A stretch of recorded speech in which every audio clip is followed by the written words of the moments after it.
Демери хисарскиот градоначалник Маријанче Стојановски, кој на учителки гласно им се заканувал дека ги прислушкува, веќе трет ден по објавувањето на видеоснимката гласно молчи за скандалот. Не одговара на телефонски повици, ниту дозволува новинарите да го снимаат во неговиот градоначалнички кабинет. Само штуро најавува дека утре, и тоа во писмена форма преку допис до медиумите, ќе објаснил својата одбрана во врска со дрската закана кон вработените во образовна институција дека требало да знаат дека ги прислушкува и знае што разговараат. Закана искажана во присуство на деца.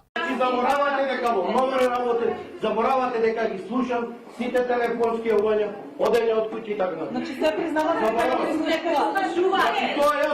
И МВР без дополнителни информации. Стојановски беше викнат на информативен разговор и експресно пуштен да си оди дома, а од полицијата објаснија дека ќе собираат докази и ќе викаат други лица на разговор, пошто ќе се знае дали ќе има пријава против него.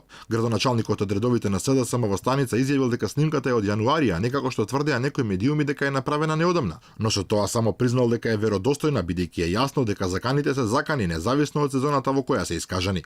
Понатаму јавноста поставува прашање дали Стојановски и друг пат се заканувал, дали можеби ги остварувал своите закани и дали неговиот случај е изолиран. Дали ваквите случаи се можност за Заев да ги дисциплинира евентуално непослушните во своите редови. И кога сме кај прислушкувањето и преведувањето, јавноста остана покуса за одговор. Што ќе се случеше ако актуелниот премиер своевремено беше приведен поради објавувањето на прислушкуваните материјали од така наречените бомби? Инаку во последниот период се редат повеќе афери поврзани со градоначалници од СДСМ кои ја згрозуваат јавноста. Градоначалникот на Новосело Боро Стојчев во јули беше фатен како заедно со членови на семејството шверцува огромно количество на цигари од Бугарија. Пред неколку дена пак учителка од Зеленикова сведочеше дека градоначалникот Борче Гиевски најпрви ја навредувал, а потоа физички ја нападнал во неговиот кабинет. Сите тројца градоначалници и натаму си ги извршуваат своите функции.